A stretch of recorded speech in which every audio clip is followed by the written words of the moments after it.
Salam sepak bola. Ya, kemarin udah 2 hari ya gue nggak bikin video karena emang gak ada yang perlu dibahas. Sekarang mungkin ada yang dibahas, tapi preview aja sih sebenarnya. Ya, preview tentang liga-liga yang sudah mulai balik ya, mulai dari Liga Inggris, Liga Spanyol, Liga Italia. Jadi kita bahas beberapa match saja, nggak usah semua. Yang pertama ada Newcastle ketemu Chelsea.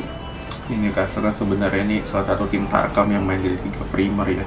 Jadi otomatis nggak ada yang harus perlu diwaspadai lah oleh Chelsea di sini. Seharusnya Chelsea bisa dapat 3 angka di kandang Newcastle. Apalagi kan lu di depannya itu benar-benar padu banget.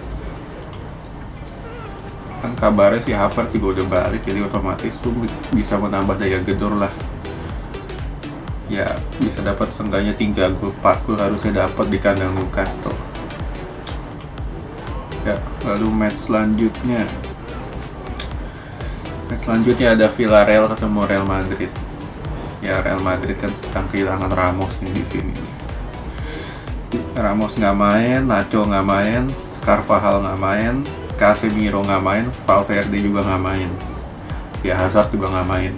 Jadi otomatis Madrid pincang lah di sini. Cuman seharusnya tuh kalau tim sekelas Madrid nggak harus mengandalkan 1, 2, 3 pemain di per lini ya.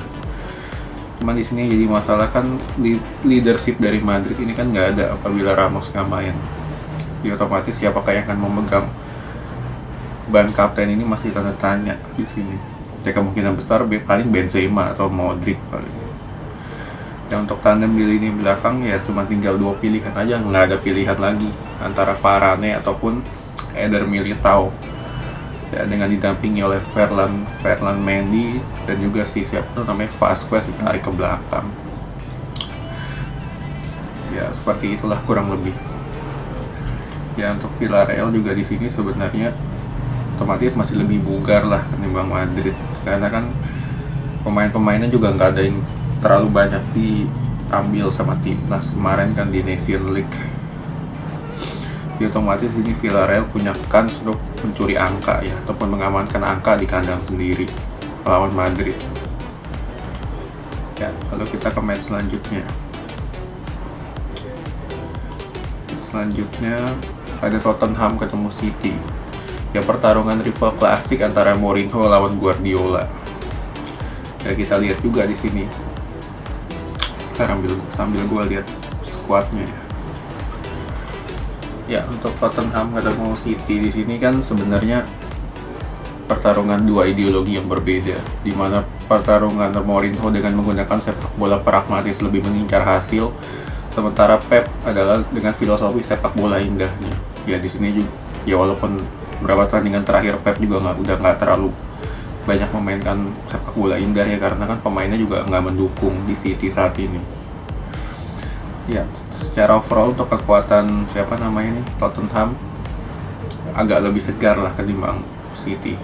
Ya City kehilangan center back-nya Nathan Ake cedera, lalu Sergio Aguero juga cedera, jadi otomatis City udah kehilangan 2 pemain. Berbanding terbalik dengan Tottenham nggak ada yang cedera, full tim, apalagi mereka kalau udah punya counter attack nih cepatnya minta ampun. Jadi otomatis untuk Tottenham di sini lebih punya kans ketimbang City untuk menang. Ya, namun di sini performa para pemain City di timnas kemarin sedang bagus. Yaitu ada Ferran Torres, lalu ada si Rodri juga bagus kemarin kan main di Spanyol. Ya, lalu ada siapa nih namanya? Phil Foden juga kemarin nyetak boleh lawan Islandia. Ya untuk prediksi gue di sini City akan menguasai seperti biasa lah lapangan tengah, ball possession. Untuk Tottenham lebih mengincar counter di sini. Ya prediksi gue di sini kalau misalkan siapa yang bisa cetak gol lebih dulu, dia punya kans lebih besar untuk menang di sini. Ya walaupun gue nggak mengecilkan peluang di antara imbang ya antara Tottenham ataupun City di sini. Ya, lalu match selanjutnya ada United ketemu West Brom. Nah, ini juga sama kasusnya seperti Chelsea. United lawannya tim tarkam juga, West Brom. Ya, tim yang main bola long ball gitu sebenarnya nggak ada masalah sih di sini harusnya ya bagi United. Kan ini inkonsistensi United kan seperti ini nih, naik turun. Ya kesusahan juga loh kalau misalkan pemainnya masih suka naik turun performanya gitu. Namun di sini yang poin plus dari pemain-pemain United adalah gak ada yang cedera sama sekali kemarin. Kecuali kan Alex Telles sih, atau si Bode bisa main atau belum. Dia kemarin kan konon katanya dia habis kena COVID, terus habis dites negatif kan kemarin. Ya seharusnya sih dia udah bisa main ya. Kalau misalkan si Alex Telles sudah main, ini bisa jadi tambahan amunisi yang bagus untuk United. Dimana United bisa memainkan dua skema antara 4-2-3-1 dengan 4 back ataupun dengan 3-5-2 seperti waktu ketika mereka lawan PSG itu.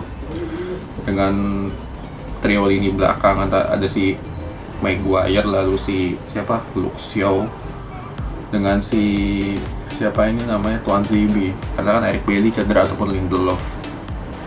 Ya untuk di sisi wingbacknya nanti mungkin dia akan pasang dua kalau misalkan main 3 back ya, antara Wan-Bissaka dan juga si Alex Telles di situ. Ya dengan dua striker di sini kemungkinan besar Rashford atau Cavani ataupun si siapa Martial. Seharusnya United nggak ada masalah lawan West Brom. Ya lalu match selanjutnya ada Leeds United ketemu Arsenal. Sama juga nih, Leeds United juga kan sebenarnya tim yang up and down lah istilahnya. Leeds United di sini ketemu Arsenal yang performanya angin-anginan juga. Kadang satu match main bagus, satu match main jelek. Jadi otomatis susah juga lu prediksi kalau misalkan squad lu kayak gini. Ya mungkin sebenarnya untuk siapa nih namanya, si Arsenal kemungkinan besar kehilangan si ini ya, siapa namanya nih, Kolasinac, cuman nggak terlalu ngaruh lah karena kan dia juga bukan tim inti. Jadi otomatis ketika ketemu Leeds seharusnya tim meriam ini bisa dapat 3 angka.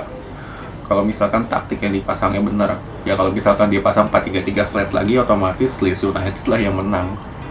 Leeds United nih lebih mengincar counter istilahnya ketika lu melawan tim-tim yang mantan top 6 lah istilahnya. Ya lalu ada Atletico ketemu Barcelona.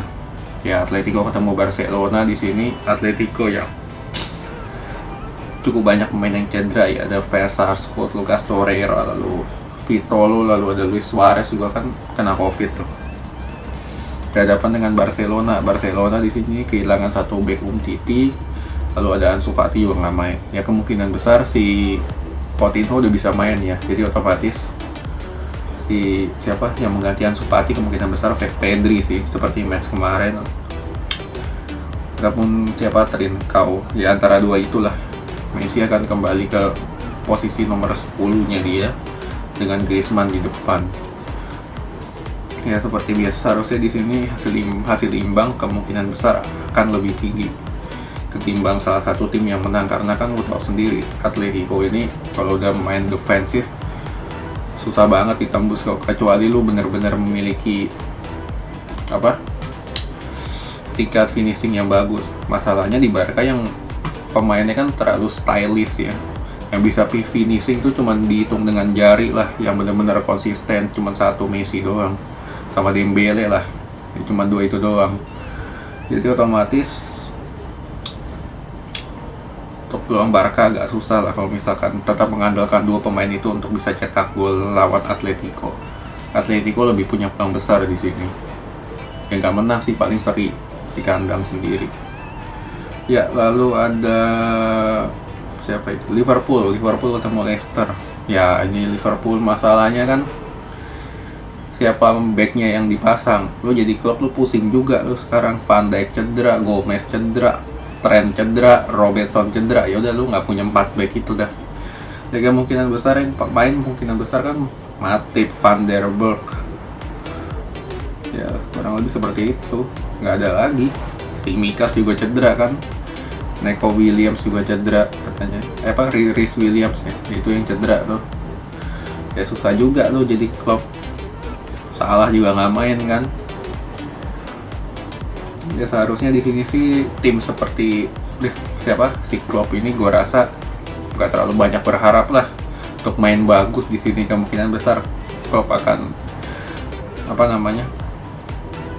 lebih mengurangi tempo ya. Kalau biasanya mereka bermain dengan tempo yang begitu cepat dan tinggi dengan high pressingnya, kemungkinan besar di sini Liverpool ini akan coba lebih memperlambat ya, karena ada dua kondisi di mana mereka ingin menghindari cedera, lalu yang kedua ingin menyimpan stamina untuk main di Liga Champions tuh nanti hari Rabu. Ya di sini juga peluang bisa dimanfaatkan oleh Leicester di sini. Dimana Leicester kan kemarin nggak terlalu banyak yang dipanggil timnas ya untuk pemainnya, jadi otomatis peluang Leicester untuk mengambil 3 poin seperti yang mereka lakukan di saat melawan City ini ada kansnya besar di sini. Karena apa? Karena back Liverpool nggak ada benar-benar yang bagus di sini, cedera semua. Ya kalau Fabinho udah bisa main sih kemungkinan besar Fabinho akan diturunin ke belakang. Ya namun kan tandemnya siapa? Matip itu kan begitu lambat untuk menutup cover ruangannya. Ya back kirinya nggak ada, back kanannya nggak ada, ya sudah selesai ketika lu melawan kecepatan dari Leicester di sini. Ya Juventus ketemu siapa ini? Ketemu Cagliari ya, Juventus harusnya nggak ada masalah lah ketemu tim kayak gini. Ya paling kan kalau udah Ronaldo udah main udah pasti cetak gol lah istilahnya. Entah itu dari penalti, set piece atau apapun. Ya Morata juga sekali-sekali harusnya bisa. Ya harusnya Juventus nggak ada masalah. Cuma Cagliari lah 3 poin dapat itu. Ya selanjutnya Inter ketemu Torino. Ya Inter ketemu Torino juga harusnya nggak ada masalah ya di sini. Baik dari squad Inter kan harusnya full tim bisa main semua ya, kecuali beberapa pemain yang nggak bisa main. Ya cuman itu nggak jadi masalah lah. Ya cuman di sini kan Torino punya striker Andrea Belotti nih. Ya kalau back Inter ya begitu katrok dengan sering-sering maju telat mundur ya otomatis kayak kemarin yang mereka lakukan saat waktu lawan Seri itu, saya lupa kemarin match sebelumnya itu Lazio atau siapa tuh kemarin. Ya ada susah juga kalau misalkan fokus lu nggak full 90 menit, otomatis lu akan bisa dimanfaatkan. Apalagi Belotti juga udah akrab banget dengan back di Liga Italia. Ya peluang besar harusnya tetap di Inter sih di sini. Ya Napoli ketemu Milan ya, ini peringkat 1 lawan peringkat 2 nih kalau nggak salah ya. Ya Napoli ketemu Milan. Nah ini 2 match yang salah satu ujian Milan sesungguhnya di sini. Apakah mereka layak atau enggak untuk masuk ke dalam perburuan gelar Scudetto musim ini. Ya apalagi di sini Milan kan konon nggak ada Rafael Leao cedera nih, salah satu pemain kunci juga di sini. Apalagi kan kalau nggak salah itu pelatihnya Stefano Pioli juga nggak bisa dampingin kan karena sakit. Itu otomatis di sini peluang besar untuk imbang tinggi antara Napoli dengan Milan di sini. Ya walaupun Napoli udah bukan Napoli 3-4 tahun yang lalu, tapi mereka di sini tetap punya pemain-pemain kunci ya, karena kan masih ada Dries Mertens, selalu ada Insigne juga masih main di situ, Lozano juga. Ya harusnya Napoli punya peluang cukup besar juga untuk bisa menang ataupun mengamankan 3 poin di saat melawan Milan di sini. Ya 50-50 lah antara Napoli sama Milan, baik dari skuad dan juga dari hasil. Ya oke, sekian dulu review gue.